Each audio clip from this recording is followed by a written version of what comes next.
mapapayo nyo doon sa mga gumagamit din itong ating bike lane ng mga bikers? Ayun po ating mga bikers ay ating pinapayuhan na huwag silang mag-travel na wala silang helmet, no? Kasi po may parusa po pag sila hinuli, 300 po ang first offense, Okay. ang second offense ay 500, at ang third offense po ay 1,000. Okay, gusto kong malaman mula po sa inyo. Eden has a creamy taste and milk vitamins. Di tinitipid ang pagmamahal. Mga naging reaksyon ng ating mga pumapadyak dito sa proyektong ito? Ay tuwang-tuwa po sila, ma'am, no? Tuwang-tuwa po sila dahil at least binigyan na po sila ng pansin ng ating pamahalaan na maging safe po ang kanilang paglalakbay mula sa kanilang mga tahanan papunta sa kanilang trabaho kung saan man sila pupunta. So ito po ay isang project ng ating pamahalaan na kung saan ay binibigyan sila ng importansya. In fact, papalakihin pa nga ho yung ating mga bike lane para okay. po hindi naman sila medyo malaki ang kanilang espasyo at kung mag-two-way naman ang pagtakbo ng kanilang pagbibisikleta, ang kanilang pagpadyak ay maluwag naman po. Yes! Maraming salamat!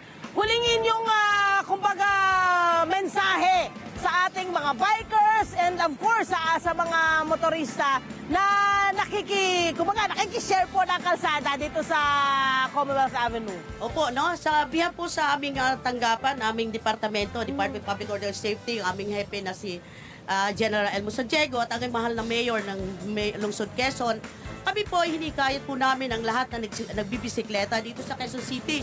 Hindi lang po lahat na taga Quezon City ay nagbibisikleta dito. May mga kapitbahay din po tayo sa ibang lugar, no? Yes.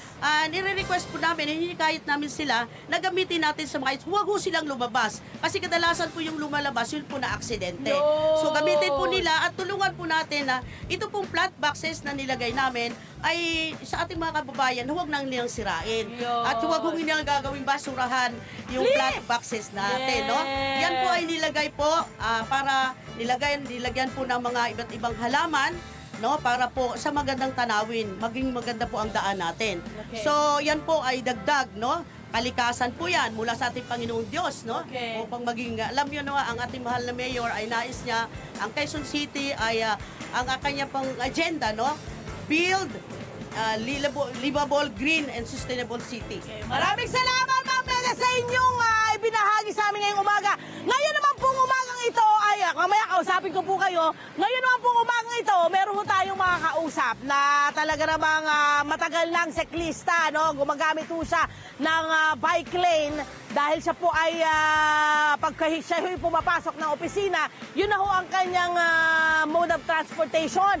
Okay, kausapin natin yan! Ito, nakita ko kanina eh. Hindi ko lang mapara dahil kausap ko si Ma'am Mendes. Hi, good morning, ma'am!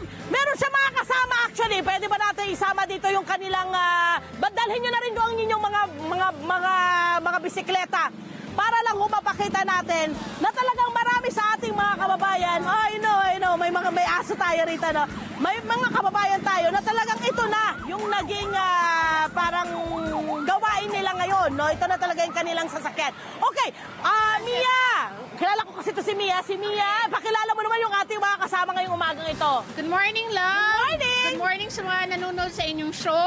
Kasama ko po si Francis Mendoza ng Bikers United Movement. Okay. At Cycle Brothers, tsaka si Ramoncito Garcia ng SICAD, oldest bicycle NGO dito sa Pilipinas. Okay, unang reaction mo nung makita mo itong mga plant box na nakahilera ngayon dito sa inyong bike lane? Bilang matagal na nagbabike commute, natutuwa ako na meron ng semblance ng protected bicycle lanes dito sa ating Quezon City. At maganda siyang example para sa ibang mga cities sa Pilipinas. Correct. So may sense of safety ka, tsaka confidence ka na pwede mag-bike. Correct. Eto na, dito ay kay Sir kasi sabi ni Mia, oldest eh. Diba?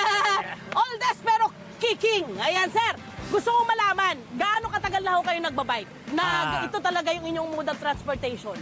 15 years. 15. Sa loob ng 15 years, Sir, ano yung nakita nyong parang naging buhay ng isang siklistang katulad nyo pag kayo ay gumagamit ho ng kalsada? Noon before, nung wala pang bike lane, hindi ko ginagamit tong Commonwealth. Oo. Kasi nga, sa ganyang mabigat ng trapiko. Oo. Ngayon, na through the initiative ng Quezon City, nagkaroon ng bike lane, nagagamit ko na siya. Oo. So safe siya ngayon, especially ngayon, meron pang Plant box. plant box. Aha. Before, plastic lang. Aha. Medyo delikado Delikado pa rin. Oo. So ngayon, masasabi ko, kudos to the local government, kaya okay itong plant box na Okay. Main sa tingin nyo, sir, kasi naumpisahan na eh. Naumpisahan na itong paglalagay ng plant box and all. Ano po ba yung nakikita nyong kailangan pa ng mga siklista para talagang masiguro na makauwi kayo doon sa inyong mga pamilya at makarating kayo doon sa inyong destinasyon? Sa aking opinion kasi, bukod sa pagiging safe ng bike lane, bukod sa mayroong mga barrier tulad ng plant box, kailangan din mayroong enforcers. Yun! May nagbabantay. Kasi pag wala nagbabantay, sigurado yan pinapasok yan. Correct. Hi! Sa mga naman, dyan na profile, mga Kanet 25. This is Love and New Verbo. For more love to the pet and everything updates, just click the subscribe button and follow us on our Net25 social media pages at Net25 TV and Net25 Entertainment Facebook. See ya. I love ya.